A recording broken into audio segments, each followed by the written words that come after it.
안녕하세요. 부동산 시장의 흐름을 현실감 있게 전해드리는 김집사의 줍줍정보입니다. 오늘은 정부의 11호 부동산 대책 이후 시장의 균형이 완전히 뒤틀린 비아파트 임대 시장의 위기 이야기를 전해드리겠습니다. 아파트만 잡자 했던 정책, 결국 시장 전체를 흔들고 있습니다. 정부의 칼날, 비아파트까지 번졌다. 11호 대책은 역대급이었습니다. 서울 전역은 물론 과천, 분당, 성남, 광명 등 수도권 핵심 지역 12곳이 모두 규제 지역으로 묶였습니다. 투기 과열지구, 조정 대상 지역, 토지 거래 허가 구역, 세금 대출 청약 세 박자가 동시에 묶였죠. 정부는 아파트 과열을 잡겠다고 했지만 그 불똥이 지금 오피스텔, 도시형 생활주택, 빌라 등 비아파트 시장으로 번지고 있습니다. 기관 투자 올스톱, 임대 공급 비상, 서울과 경기권의 임대주택에 투자하던 외국계 자산운용사들이 투자를 전면 중단했습니다.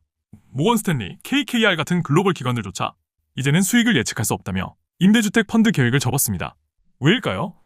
이들 기관이 투자하던 매입 임대주택이 종합부동산세 합산 배제 혜택을 더 이상 받을 수 없게 된 겁니다. 즉, 임대를 공급해도 종부세 폭탄을 맞게 된 셈이죠. 결국 정부가 공급을 늘리겠다고 하면서 임대 공급의 한 축을 스스로 끊어버린 꼴이 됐습니다. 대출도 막히고 빌라도 얼어붙었다. 그래, 아파트는 규제니까 빌라라도 사자. 이런 기대도 무너졌습니다. 토지거래 허가 대상에서 제외돼 풍선 휴가를 기대했던 빌라 연립 거래는 70%나 급감했습니다. 10월 상반기 2,500건에서 하반기 740건. 시장이 그냥 얼어붙은 겁니다. 이유는 명확합니다. 디딤돌 버팀목 같은 정책 대출 한도 축소.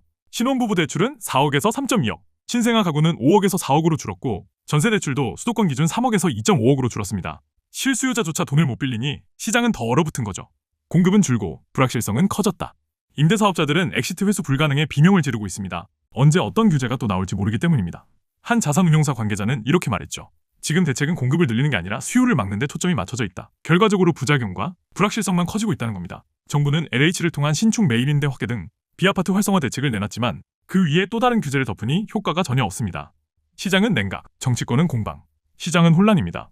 정책이 시장보다 느리고 방향은 자꾸 엇갈립니다. 야당은 국토부가 과거 통계를 이용해 집값이 안 오른 지역까지 규제 지역으로 묶었다며 국토부 장관을 고발했습니다. 결국 정책 논란이 정치 싸움으로 번진 거죠. 김집사의 현실 조언. 첫째, 비아파트 투자자는 지금이 변곡점입니다. 정부 규제가 시장 전반으로 확산되고 있으니 단기 수익보다 유동성 확보와 리스크 관리에 집중해야 합니다. 둘째, 실수요자라면 지금 빌라 매입은 신중해야 합니다. 정비사업 기대감이 있더라도 공사비 문제와 사업성 악화로 시간이 오래 걸릴 수 있다는 점을 꼭 감안하세요. 셋째, 정부 정책의 핵심은 여전히 수요 억제 중심입니다.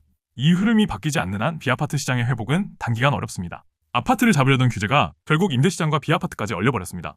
공급은 막히고 투자자들은 떠나고 실수요자만 더 힘들어졌죠.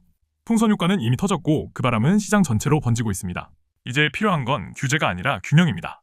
오늘 내용이 도움이 되셨나요? 부동산 시장의 진짜 흐름, 그리고 내 집 마련의 현실 전략이 필요하신 분들은 위에 연락처로 문의주세요. 지금까지 김집사의 줍줍정보였습니다. 시청해주셔서 감사합니다.